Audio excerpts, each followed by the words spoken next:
Before you scroll past this, I need you to hear something that no one's saying out loud. There's a quiet revolution happening. Men aren't giving up on love.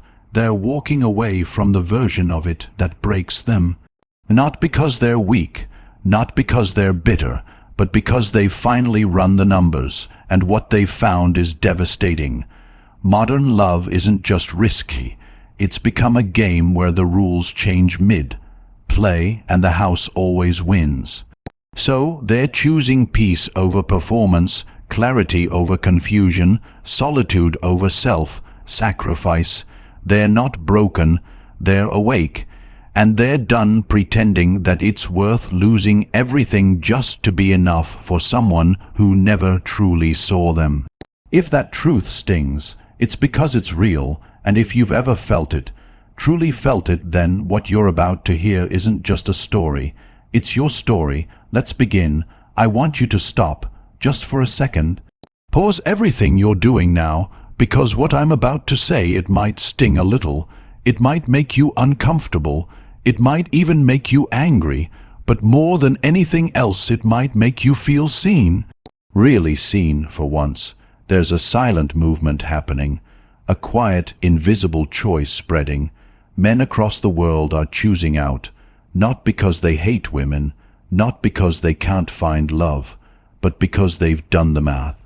They've run the emotional numbers, they've stared at the cost of love, and they've decided it's too high, too steep, too painful, too heavy, so they choose solitude instead, not isolation, not loneliness. Solitude, the kind with peace, the kind where no one's pretending, the kind where no one's punished for caring. And while the world keeps spinning, while people keep shouting blame, these men are slipping through quietly. They're leaving without protest or war, just a silent walk into their own calm. They're not bitter or broken. They're not angry or resentful. They're just done with proving, chasing, fixing, done with bleeding for love that won't stay. And today we talk about it, because every man who walks away, he's got a story the world ignores. A truth buried beneath shame, a heartbreak turned into armor. Let me tell you about Marcus. He's 34, a software engineer. Kind eyes, strong work ethic, one of the good ones, truly. He fell in love and got married. 6 years they built a life. Family pictures, Sunday morning pancakes, the kind of ordinary love that makes life feel safe again. Until one day she needed space. I need to find myself, she said, and just like that the life he built cracked open. Divorce papers, courtrooms, silence, 2 years of dragging through fire, $80,000 in legal fees. Weekend custody of 2 small kids, a studio apartment with no sunlight, alimony and child support $3,200 a month, and guess who drives his old car? Her new boyfriend, same car, same payments, only now Marcus is footing the bill. And he told me once, quietly, I loved her, man, I really did. I would have taken a bullet, but somewhere in that marriage I stopped being her partner. I became a financial liability.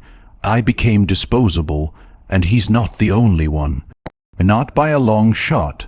Divorce rates sit near 50%.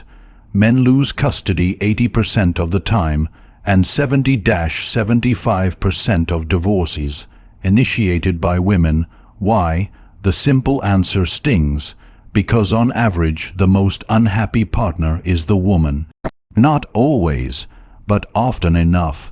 She feels more, hurts faster, leaves first, and when she leaves, the man pays the price, financially, emotionally, spiritually, completely. The average divorce for men costs $100,000 in direct expenses. That doesn't count the years lost, the gray hairs, the panic attacks, the quiet cries behind locked doors. Carl Jung said it well, the privilege of a lifetime is to become who you truly are. But for men like Marcus, the system strips them bare. They're not giving up on love. They're giving up on devastation. They've learned what it costs, and they're not willing to pay twice. So they walk away with shaking hands. But there's more to this story. More than just heartbreak and lawyers. There's a deeper pain beneath it. Something heavier, darker, quieter. A feeling men can't explain out loud. Picture this for a moment. You're at a dinner table. Nice people, wine, soft music. The topic turns to gender and roles, and you say something simple. I like providing, I like protecting. I like opening doors, being needed.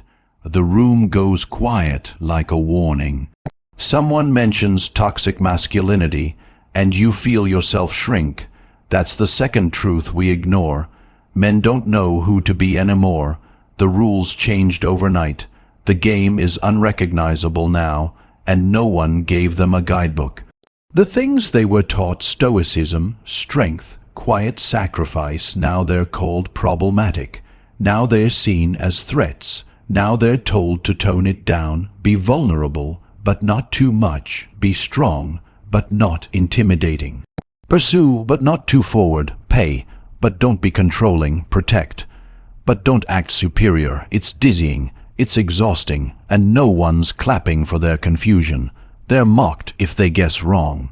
They're punished if they act traditional, and they're ignored if they try too hard. So some of them stop trying, not because they don't care, but because they're done playing wrong. One man told me, dead in the eyes, I got tired of failing masculinity tests. I figured it's safer to be alone. And honestly, can you blame him?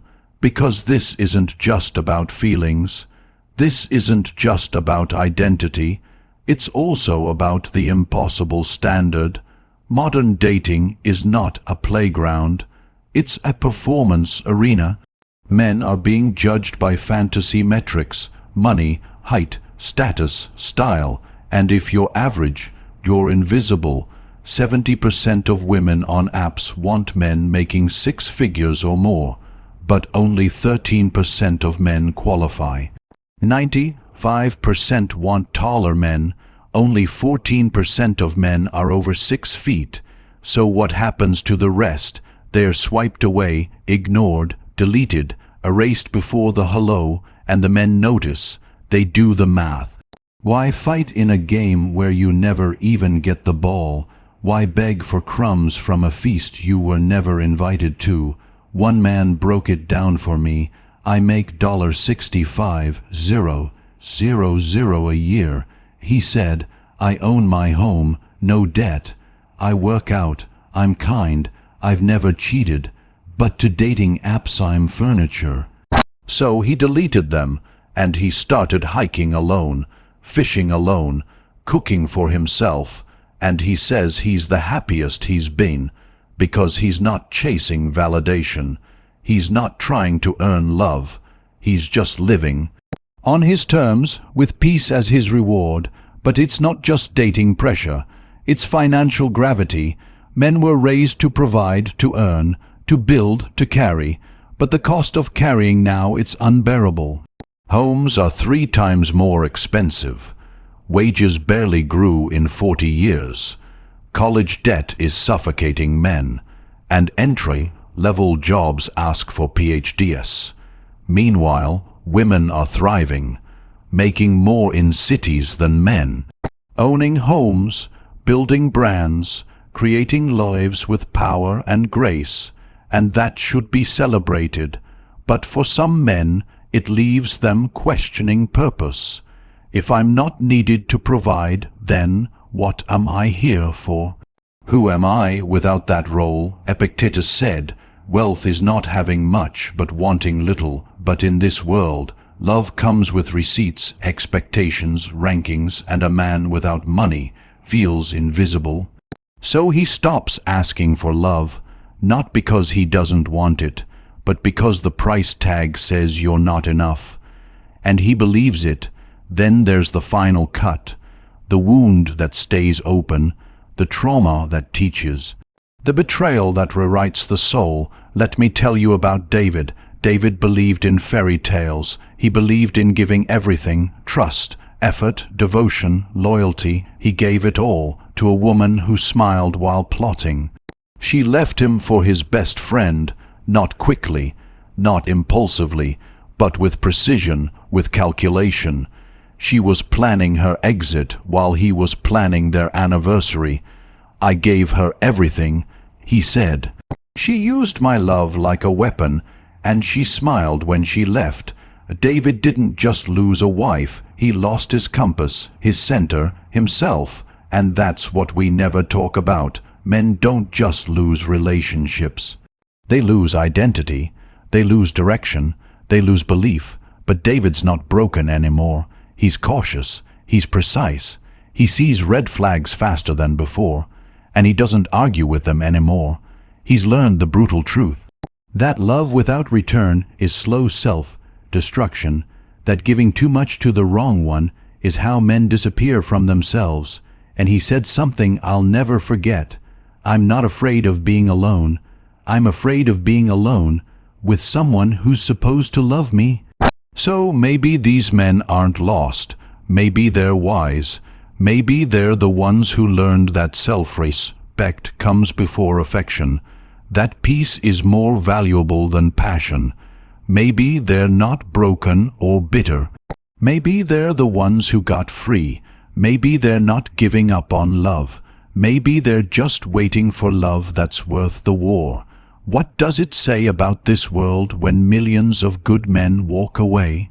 Not to hurt anyone, but to stop hurting themselves, not to protest, just to preserve. Maybe they're not choosing singleness. Maybe they're choosing sanity, and maybe, just maybe, that's the bravest thing they've ever done.